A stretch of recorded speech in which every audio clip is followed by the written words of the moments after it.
ఈ చైన్ అయితే మా ఆయన కోసం మా అమ్మ వాళ్ళు కొన్నారు. సో ఇది అరౌండ్ 20 గ్రామ్స్ పడుతుందండి. సో 20 గ్రామ్స్కి అంటే మీరు 1 గ్రామ్కి ఎంత ఇవాళటి ఆన్లైన్ ప్రైస్ ఉంటుందో క్యాల్కులేట్ చేసుకోండి.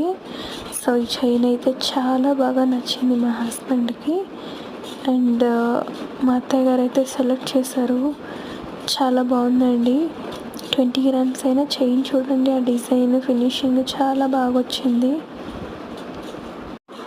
వీడియో మీకు నచ్చినట్లయితే లైక్ చేసి సబ్స్క్రైబ్ చేసి సపోర్ట్ చేయండి. Thank you for watching.